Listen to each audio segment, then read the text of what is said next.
on the dotted line. Let Philadelphia freedom ring and patriotic voices sing. Red, white, blue, never give up. You represent America! Hoping and praying for a brighter day. I listen to my heart and I obey. How can I see it any other way? I'm looking at life through my own eyes.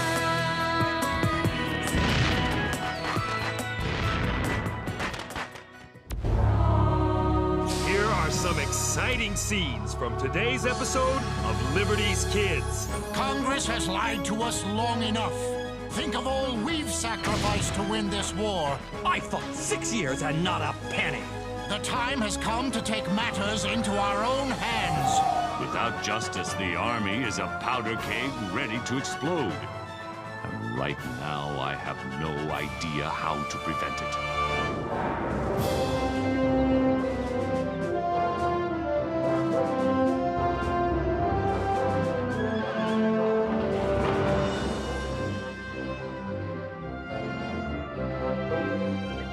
My dear Moses, I write you today with monumental news.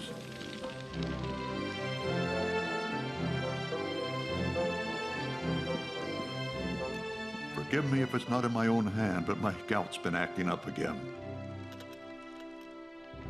Yesterday, November 30th, we signed a preliminary peace treaty with Great Britain. John Adams, John Jay, Henri Lawrence, and yours truly signed the document at the Grand Hotel Muscovite in Paris. For some reason, the King's emissary, Richard Oswald, didn't seem nearly as pleased as we were.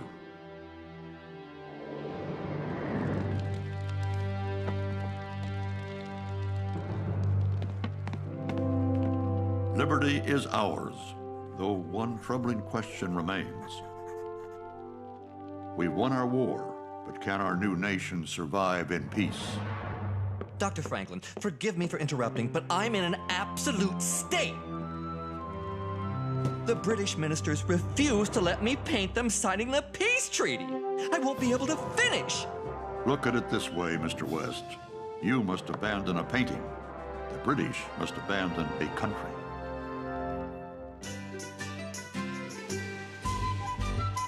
Dr. Franklin, your legs! They're still strong enough to kick King George across an ocean.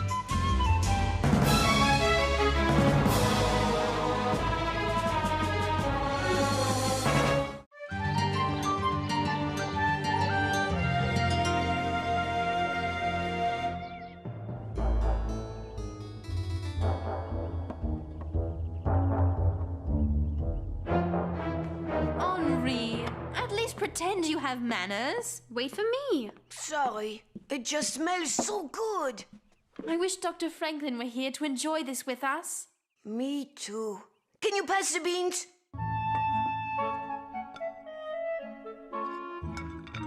And Moses as well.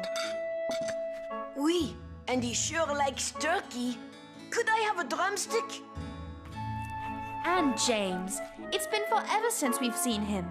Nobody can eat like James. You going to have some of those yams?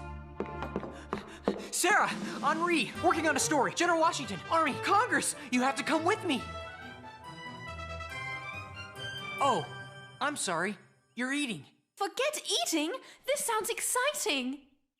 Besides, we hadn't really started yet, had we, Henri? No. So what's this about a story? It can wait.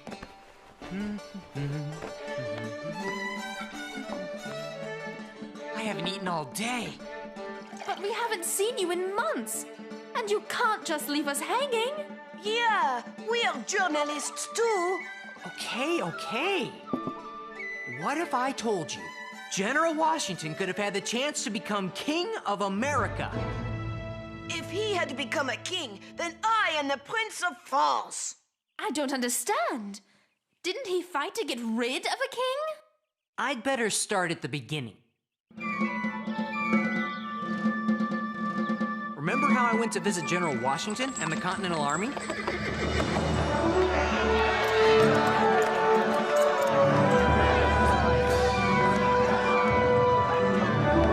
The British Army still occupied New York City, but news had come from France that the war was all but over.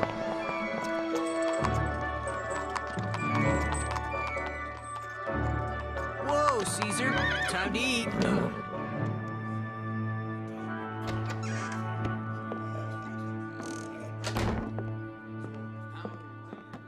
It's not right! We've got to do something. We're being cheated! It was Major General Horatio Gates and some of General Washington's highest-ranking officers. I thought I'd go over and say hello. Gentlemen, Congress has lied to us long enough. Think of all we've sacrificed to win this war. And now that freedom is in our grasp, what has Congress done? It's broken every promise it's ever made, that's what. Has any man here been paid so much as a farthing by Congress? I fought 6 years and not a penny. Congress promised us all pay. Then it promised us a pension for life. Now it wants to discharge us without giving us either. Did we serve our country just to lose our property and end up in debtor's jail? We must demand our rights.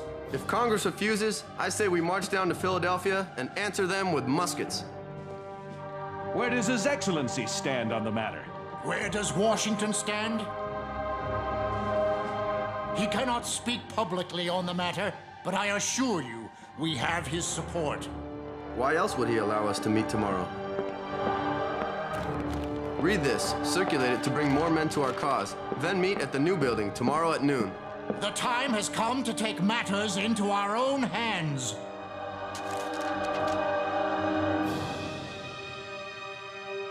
If you have sense enough to discover, and spirit to oppose tyranny, whatever garb it may assume, awake to your situation.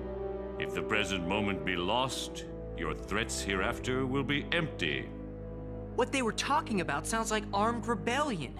It's mutiny. This is the second such letter to be circulated amongst my officers. I ordered them to postpone their meeting, hoping they would reconsider. Obviously, they have not.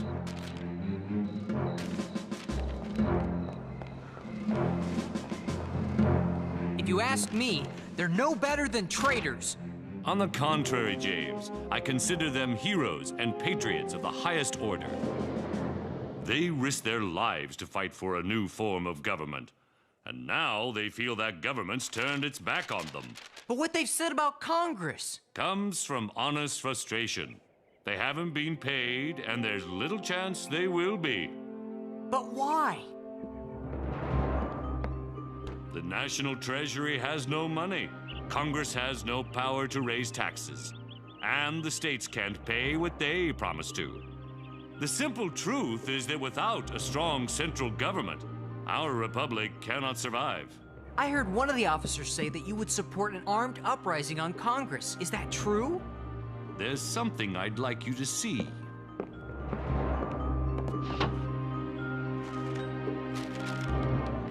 This was sent to me by one of my officers not very long ago. He's asking you to become King of the United States. He's saying the army would stand behind you. Have you ever heard of Caesar? That's the name of Dr. Franklin's horse. Julius Caesar was a great general and the most popular man in Rome. After winning a war, he marched his army into Rome and made himself king? And made himself king. I don't believe it! George Washington would never declare himself king! Never! Would he? Of course not. Anyone with half a brain knows George Washington would never do a thing like that. You'd never declare yourself king. Would you?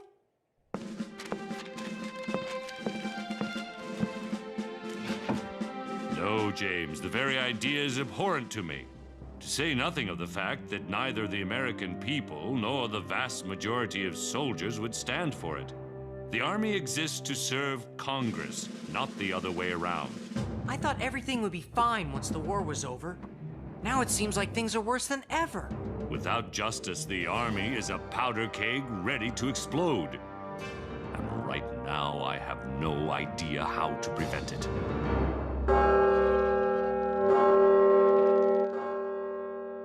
James Madison, delegate from Virginia, now has the floor. Gentlemen of Congress, we have no power to act. We have failed to live up to our promises. Now, General Washington warns of an armed uprising against us. Armed uprising? Outrageous! Who are these men? This must not stand! The army shall not rule. If we do not find some means to pay these honorable men, God only knows what will happen next.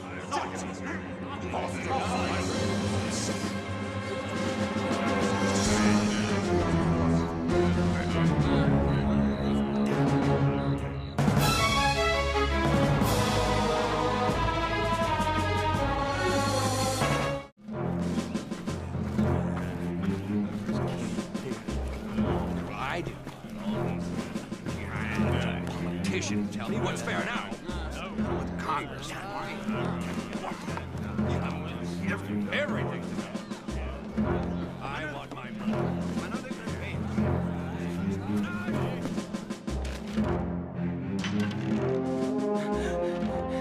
General Washington!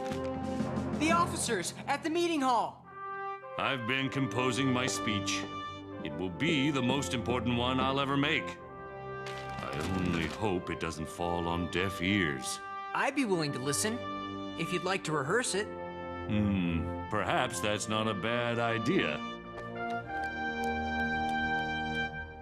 You wear glasses?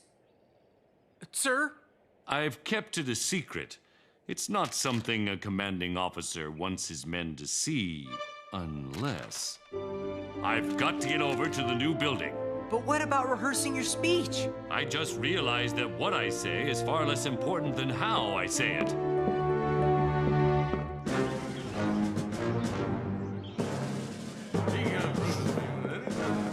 Gentlemen, we are gathered here today to make a decision. Shall we stand down and receive nothing for our efforts, or shall we rise up and force Congress to give us satisfaction?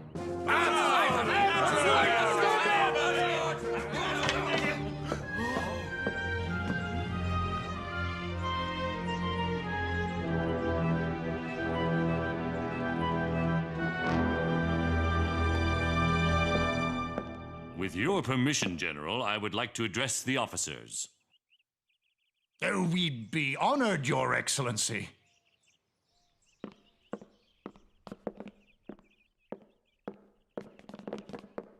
Gentlemen, I am well aware of your concerns and have written to Congress requesting a fair settlement. I ask you to be patient. Why should we? We've waited long enough. Shh! Let him speak! I also ask you to remember all we've been through together.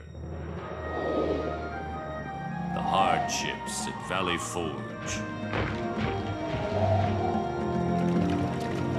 Our victories at Trenton and Princeton.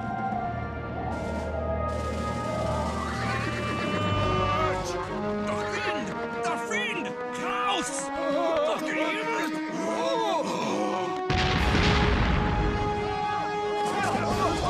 And Yorktown.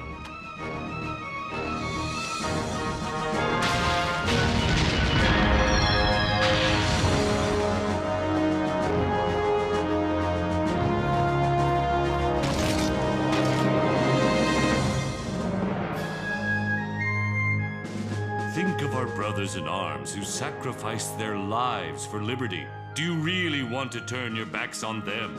Make no mistake, I'm proud of each of you. And because I am, I'll do everything in my power to prevent you from disgracing your previous glory. One moment. Gentlemen, will you permit me to put on my spectacles? I don't believe it. I had no idea.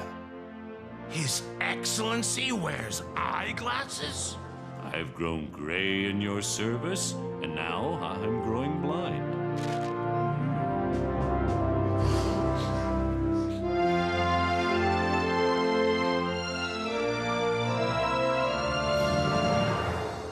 he stopped a rebellion just by putting on his eyeglasses? They had sacrificed a lot for their country. But when they saw how much Washington had sacrificed for them... What happened to their rebellion against Congress? It ended right there. Washington walked out, and the officers voted unanimously to reject any acts of violence. In fact, they agreed to let Washington work out a fair payment for them from Congress. Did he? Full pay for 5 years. It sounds like they would have followed him to the ends of the earth. They didn't have to go that far.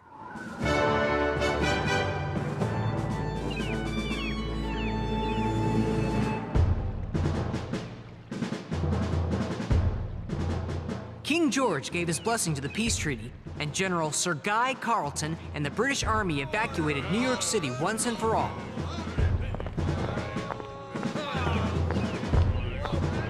The Americans want their own country so badly. Well, they can have it. Julius Caesar made himself a dictator. But you know what George Washington did?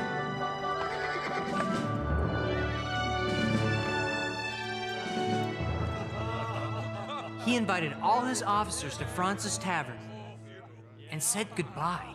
I have looked upon each and every one of you as a member of my family, and I wish that your future days will be as prosperous and happy as your former ones have been glorious and honorable.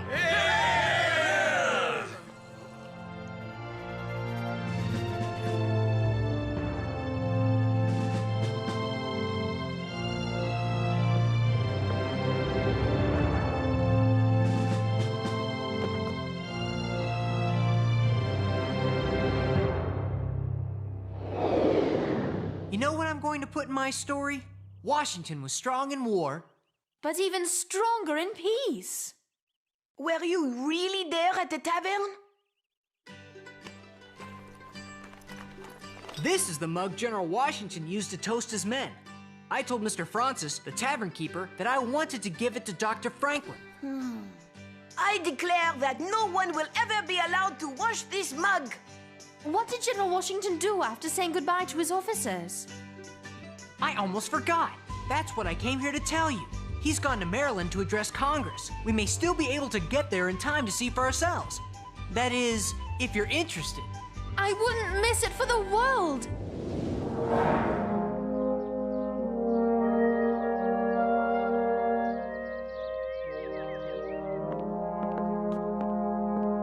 Gentlemen of Congress, I've come here today to thank you for your faith in me, and to surrender to your hands the trust you placed in me. When I accepted my commission, I was afraid I wouldn't be able to live up to your expectations. But I gained confidence from knowing that our cause was just. If I may, I'd like to speak of the debt I owe to the Army, and in particular to the members of my staff. A better group of men does not exist anywhere. I am fortunate to have served with each and every one of them.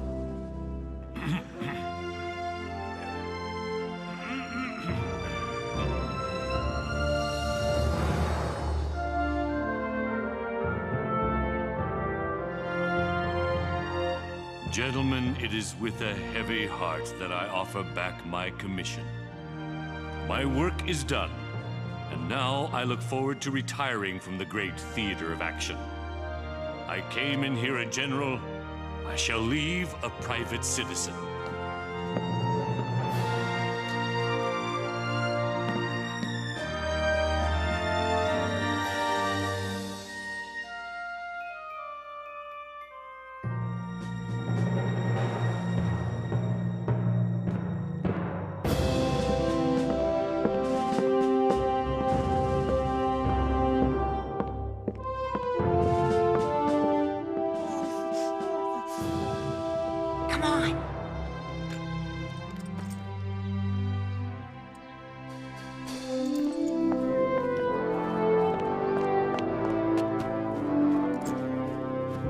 General Washington, sir? Can I still call you that? I don't see why not, James. Where are you going now? Home. I have a farm that needs tending to.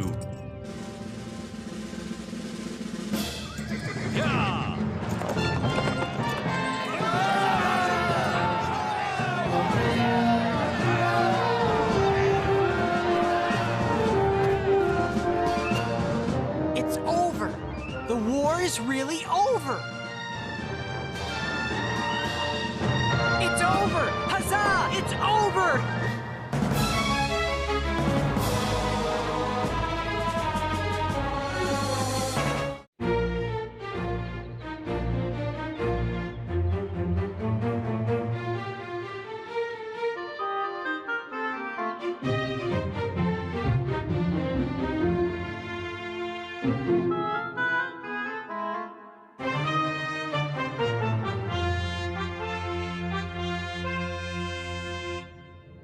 We have heard that the American General Washington has resigned his commission and returned to private life. Come here.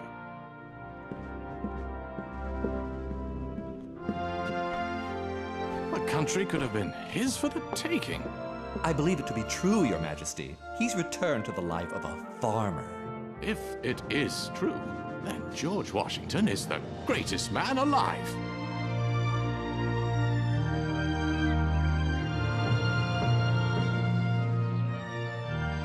Does it look all right, sir? The dove of peace, exactly as I saw it in my dream. If anybody needs me, I'll be surveying the orchards.